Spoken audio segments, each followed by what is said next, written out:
Luke 15 and the story of the prodigal son is probably one of my favorite passages and definitely one of my favorite stories that Jesus tells. Now, the reason I love it is because it has a ton of cultural context and a ton of nuance that really convey this scandalous grace that we've been talking about throughout the sessions. And it all starts with the beginning of that passage. Now, Jesus is about to tell that story and he sees these crowds. It says the sinners and the tax collectors were being drawn near to Jesus. Now, first of all, that's fascinating, right? Just sinners and tax collectors, are they drawn near to you? Like the marginalized people of society, the people who no one else notices, the people who maybe are kind of broken or rejected by most people, kind of the faceless, are they drawn near to you, right? It says they were drawn near to Jesus. So if we have the power of Jesus in us, they should be drawn near to us too, right? And so they're being drawn near to him. And then it says the Pharisees and the scribes saw that, and it says they grumbled and then they complained. Now, the Pharisees and the scribes were some of the most religiously devout people of the day. Some of them had the first 5 books of the Bibles memorized. Some of them even had the whole Old Testament memorized.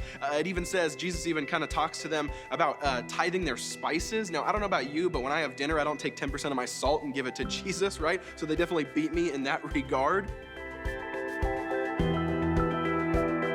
When the sinners and the tax collectors are being drawn near to them, it says they didn't like that. It said they had a problem with that. So then Jesus tells them this story. And I think that's where we get off on the wrong foot, because a lot of people like to say that the prodigal son is that message you tell to the person who's going way off crazy and living a licentious lifestyle, right? But when you read the story, you see that Jesus was actually telling the story to the most religiously devout people of his day. So we have to have that in mind whenever we read Luke 15, whenever we read those stories. So he tells the story of the lost coin, the lost sheep, and then he gets to the famous story of the prodigal son. Now, what's fascinating is at the beginning of that story, it says the son basically goes to his father and says, "Father, give me my share of my inheritance." He basically says, I want nothing to do with you anymore. I'm going to leave and just take all the stuff you've given me. Now, in first century culture, that was deeply, deeply offensive. In an honor kind of family last name culture, that was very, very offensive. It's basically telling your dad, "Dad, you're dead to me. I want nothing to do with you," because you only get the inheritance when your dad dies anyway. So you're saying, "Dad, it's better that you do die so I can have my stuff."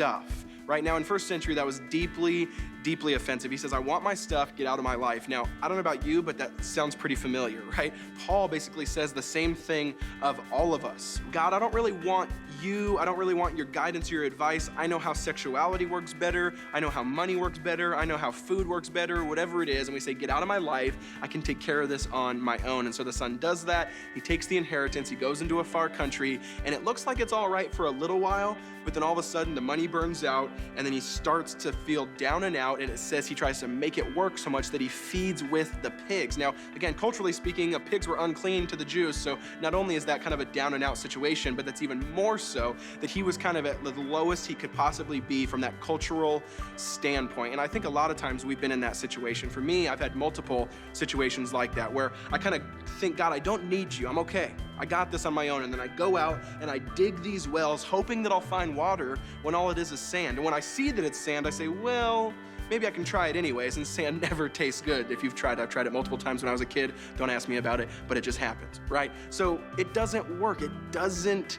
satisfy, but we keep doing it thinking that maybe sooner or later it will. One of my favorite definitions of insanity is actually doing the same thing multiple times, expecting different results. Now, by that definition, I mean, that's all of us, right? We just keep going back to the same thing, but it's not working, it's not working, it's not working. We try to make it work because we would rather be king of our own lives in the pigsty than actually coming home and having someone else be an authority over us. So you see that in the scripture. You see that the son doesn't want to do it. He doesn't want to come home, but finally he gets to a point where he comes home, and that's what I love about the story. He comes home. It says the father sees him a long way off. Think about that. How do you see someone a long way off? Really ask yourself that. You don't see someone a long way off if you're just kind of inside watching the Seahawks game. I'm from Seattle, so I had to say that, right? But you don't see someone a long way off if your back's to them, if you're aloof to them, if you're not looking for them. The only way you see someone a long way off is if that father was looking for that son every second of every single day since he left. Do you believe, you really got to ask yourself this, do you believe that's the character and nature of God? A lot of us think that's God, where he's got his back to us. He doesn't really care about us, and he really wants nothing to do with us. But that's a lie. The scriptures say that God is looking for us. He's on the porch of heaven saying, "Where is my son? Where is my daughter?" And he sees them, and then it says he runs. right? He runs to his son. Now again, in first century culture, totally shameful for Hebrew men to run. It was kind of weird and awkward for men to run, especially because they had those toga things that they had to hike up. I don't know, you can get the visual, right? But, and if you've seen your dad run, that should probably be an American rule too, right? Because it's like, Dad, that's awkward, you're a grown adult, don't run, leave that to us, you know? But I can make fun of that because sooner or later I'll be up there and my kids will make fun of me too as well. But they didn't run. But this dad was willing to bear that shame, that cultural shame, to go get his son. And then he gets to him, and the son doesn't even acknowledge this explosive nature of what just unraveled. Because again, remind yourself of what the culture he's in. The father should have disregarded him, kind of said you're out of the family because you asked for the inheritance early, whatever. The father runs, embraces him, and kisses him, it says. And the son doesn't even let that really sink in, looks down at the ground and says something very, very pointed. He says, I'm not worthy to be called a son, make me a servant. Now, honestly, I would say that's the cry of every single one of our hearts when we don't understand God properly, when we mess up. When we mess up, we put our head down and we say, I'm not worthy to be called a son, make me a servant. Now, what's he saying there? He's saying, I'm not worthy to be called a child. I'm not worthy to be under covenant. Make me an employee. Put me under contract. Now, I want to talk about those for a second because those are very, very vital, and I would say really define how you live your life with God. Are you under covenant or are you under contract?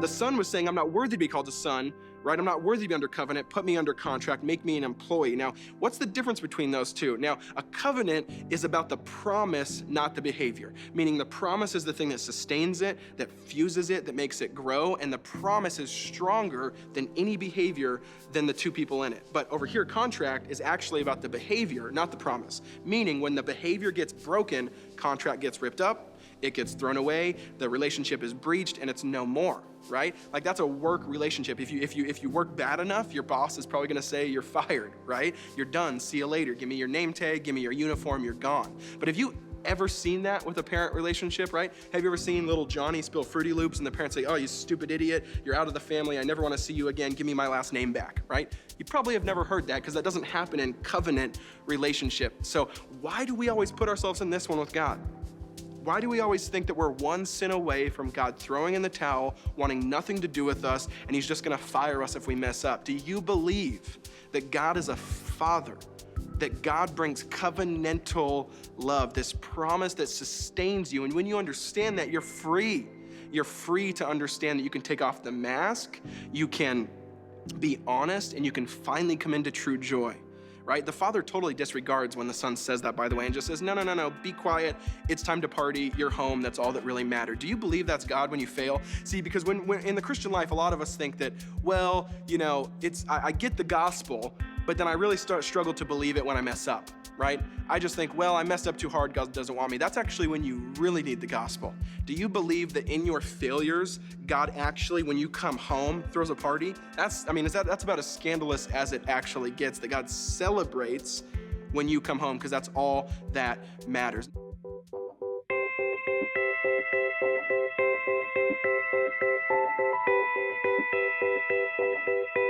You might be saying, well, Jeff, I kind of get that, but how do I know which one I'm falling under, or can you explain it a little bit better? Well, one of the best examples I ever heard was from a pastor named Martin Lloyd-Jones. Now, he was a pastor over in kind of UK and Britain area, I think in the 50s or 60s, and he would actually bring people into his office to kind of assess whether they believed or really understood the nature of this covenant and this beauty of grace. And he would ask him one question. He would say, in the depths of your soul, do you really believe you're a Christian?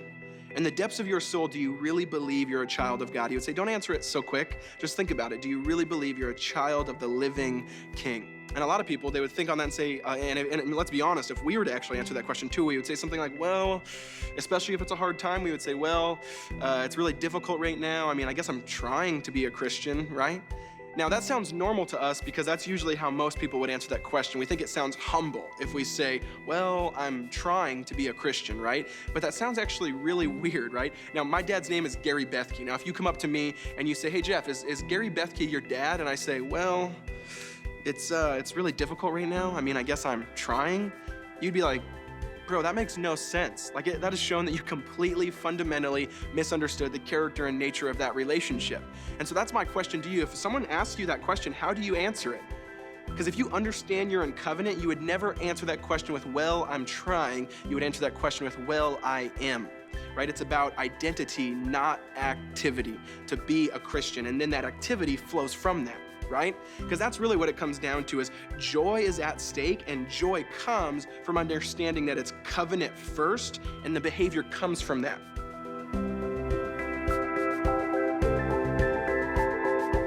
Think about how the covenant contract thing works, right? If you're an employee of a job, it's all about you trying to be good enough so that you can hopefully get to that job security, so you can only get that raise or get that promotion. But covenant is backwards. Covenant is actually about the full security, promise, every single benefit in the world first, and then all the growth comes after that. And that's actually how it was created to work best, and that's where joy comes from. I mean, think about a marriage, right? Me and Alyssa, like, we don't date for 99 years and then when we're both about to die really perfect, say, okay, we can get married now, right? No, we got married young, and we just got married a little bit ago, and we had a promise that said, till death do us part, and then after that we journey. After that we grow. A lot of us, we think that when we come to Jesus, that's the end of the road, not realizing that's actually the beginning of the road, right? Use that covenant behind you, fueling your growth, fueling the fact that you are loved, you are known, and you are pursued, and then you'll have freedom in your transformation rather than thinking, oh, I just need to try harder to get out there and maybe get that promotion per se, or whatever it is. And then lastly, when you think about these things, understand that in this story, like the story of the prodigal son, you have freedom to take off the mask when you're under covenant love. That's one of the biggest differences.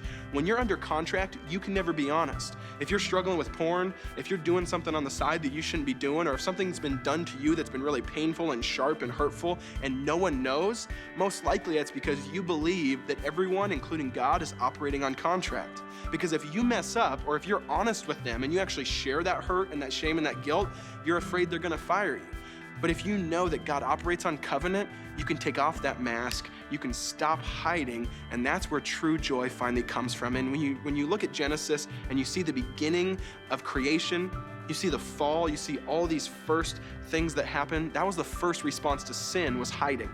When Adam and Eve first sinned, they hid. And then God, in his pursuit, comes into the garden and says, Adam, where are you? Now, God's God, so we don't need to think he's actually asking that like logically, saying, hey, Adam, what bush, bro? Like, where are you? I can't find you. He's saying that in more of a call.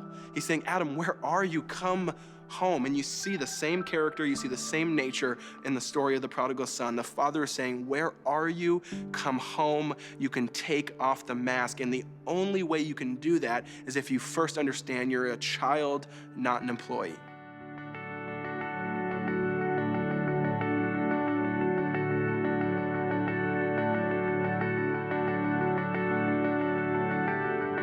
So one of the biggest things I want you to take away from this session is that idea that you are under covenant, and that is just explosive to a heart and a mind and to anyone's walk with Jesus. When you understand you're a child of the living God, you're not under contract, you're not an employee, you're a child, that can totally, radically transform your life. But that's only part one. Part one is that you're under covenant, not contract. But when you read the story of the prodigal son, that is declared over the son. And then the father says, but come inside, let's party, let's celebrate, and let's eat, because my son was dead and he is alive, he was lost and he's found. And it says they began to celebrate. Do you believe that the character and nature of God is a God who celebrates when you're brought back into the family? And then ultimately, do you participate in that celebration? If there's no joy and there's no life and there's no kind of vitality and this childlikeness about your walk with Jesus, then maybe you've missed it. Maybe you haven't understood that you're under covenant and you think you're still under contract. So understand that God says, no, let's celebrate. It's time to party. And when you understand that, then you can come into that party and feast as well.